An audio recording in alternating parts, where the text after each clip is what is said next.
warahmatullahi wabarakatuh. Hai guys, Fataya di sini dan di video kali ini saya akan berbagi terkait dengan tips dan juga trik untuk fokus belajar menjelang tes P3K.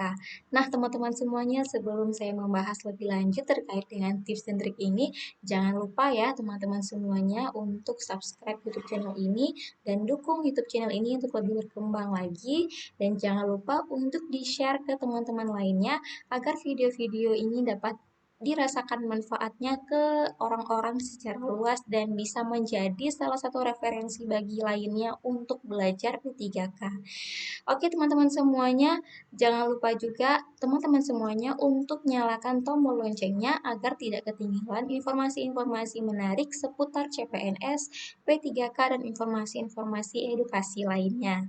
Saya doakan teman-teman semuanya di sini selalu dalam keadaan sehat walafiat, dan saya doakan juga seluruh teman-teman yang menonton video ini dan juga menjadi subscriber di video ini dan juga yang sudah lakukan share. Saya doakan teman-teman semuanya selalu dalam keadaan sehat walafiat dalam lindungan Allah Subhanahu wa taala dan juga lolos menjadi P3K dosen nantinya. Oke teman-teman, tanpa berlama-lama lagi, berikut adalah tips dan trik dari saya terkait dengan fokus belajar menjelang tes P3K. Nah, teman-teman semuanya, untuk tes P3K tinggal menghitung hari nih. Perubahan jadwal tes P3K sudah diumumkan secara resmi oleh pihak BKN. Jadi, teman-teman semuanya, untuk tes P3K itu dimulai dari tanggal 17 Maret sampai dengan 10 April.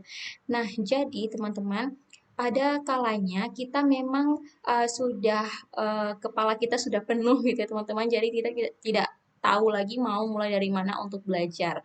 Apalagi kita sebagai dosen ataupun yang memilih formasi P3K dosen, pasti ada banyak sekali materi-materi yang harus dipelajari.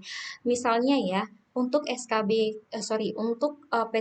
ini fokusnya itu ada 4 materi yang harus dipelajari pada kompetensi teknis, yaitu etika tridharma perguruan tinggi, dimensi psikologi, penalaran dan pemecahan masalah, serta bahasa Inggris. Itu belum lagi nanti dengan kompetensi manajerial, kompetensi sosiokultural, dan juga wawancara. Nah, teman-teman semuanya, bagaimana sih tips dan trik untuk bisa fokus belajar yang menjelang hari tesnya, yang hanya tinggal hitungan hari gitu ya. Nah, di sini yang pertama sekali adalah yang bisa saya sampaikan berdasarkan pengalaman saya sendiri. Untuk poin yang pertama, pilihlah topik yang mau dipelajari terlebih dahulu. Nah, di sini teman-teman semuanya, pilihan topik di sini maksudnya adalah pilih topik yang sekiranya butuh effort yang lebih. Jadi, untuk menjadi P3K dosen dan juga untuk tes P3K yang lainnya ya, sebaiknya teman-teman sudah research terlebih dahulu terkait dengan kompetensi yang sekiranya butuh effort yang tinggi.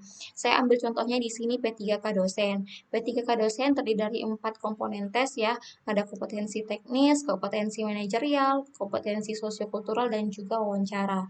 Nah, dari keempat jenis tes ini, menurut yang saya riset ya, berdasarkan dari pengalaman-pengalaman orang-orang dan juga atas pengalaman saya sendiri, itu kompetensi teknis merupakan kompetensi yang paling sulit dan memang butuh effort untuk belajar lebih. Sehingga materi-materi yang dikumpulkan itu lebih banyak porsinya kompetensi teknis ini. Kenapa? Karena di kompetensi teknis kan terdiri dari 4 subkomponen lagi tuh ya, apalagi yang berkaitan dengan etika dan tridharma perguruan tinggi. Untuk etika dan tridharma perguruan tinggi ini kan belum ada ya contoh-contoh soal di sebelumnya. Jadi memang harus perlu effort yang lebih banyak lagi untuk menggali informasi ataupun untuk diberikan space belajar yang lebih banyak. Jadi misalkan ya teman-teman yang P3K dosen sudah menentukan topik yang paling banyak effortnya untuk belajar. Misalnya di sini kita taruhlah ya, kompetensi teknis adalah peringkat pertama yang memang harus dipelajari terlebih dahulu. Maka untuk sosiokultural dan manajerial bisa ditempatkan pada peringkat yang kedua, effort untuk belajar, dan wawancara mungkin bisa di posisi yang ketiga. Nah, jadi teman-teman semuanya, pilihan topik seperti ini itu akan memudahkan teman-teman semuanya untuk belajar untuk mengumpulkan materi-materi terlebih dahulu gitu. Jadi setelah penentuan topik-topik ini, barulah kita masuk ke tahap yang kedua, yaitu proses penggalian informasi.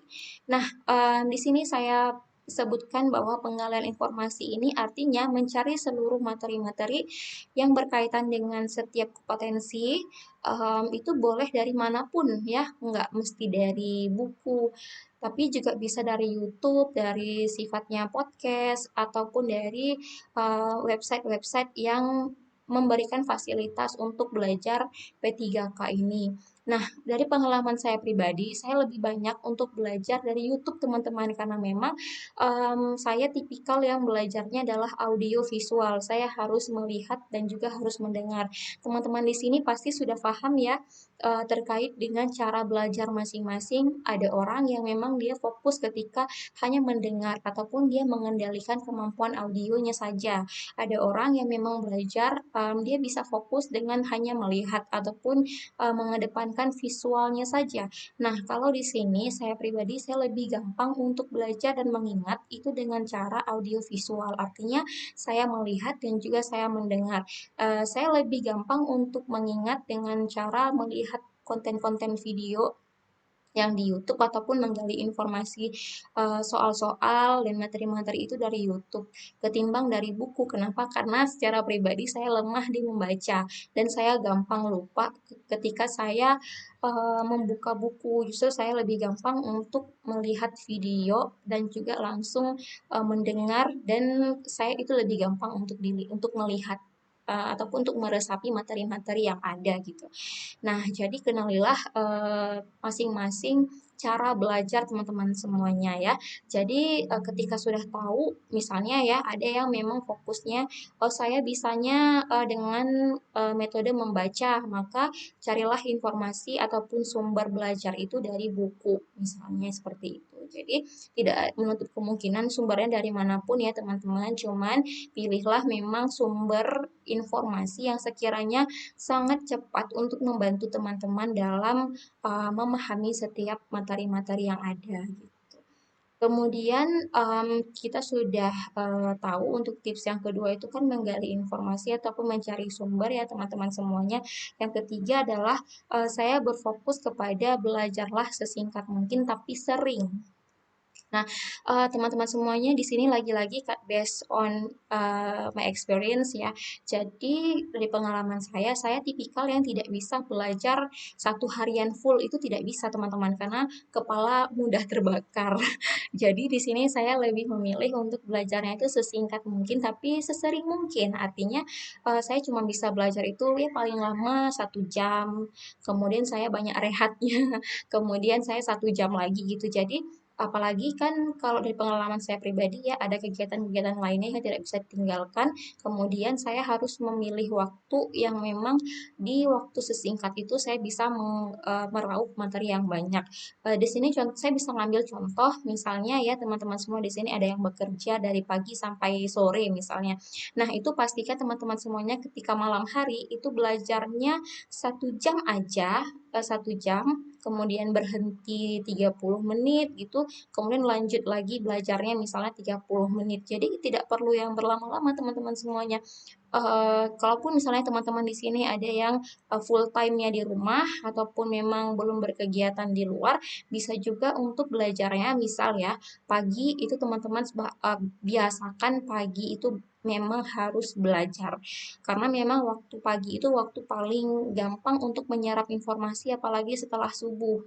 Jadi misalnya ya teman-teman dari jam 6 sampai jam 7 itu belajar gali informasi dari YouTube atau dari buku atau dari manapun itu, kemudian bisa istirahat dulu misalnya sampai jam 9, kemudian dilanjut lagi belajarnya 1 jam, kemudian istirahat lagi. Jadi dengan membuat pola-pola belajar yang seperti itu, belajar yang singkat tapi sering, itu justru akan mudah teman-teman semuanya untuk mengingat informasi-informasi yang sudah dicari ataupun yang sudah dipelajari teman-teman semuanya. Itu sangat sangat bekerja dan it works on me ya. Jadi um, Ini sangat sangat berpengaruh sebetulnya untuk daya mengingat, daya memahami, dan juga untuk bisa lebih gampang menghafal lah gitu ya.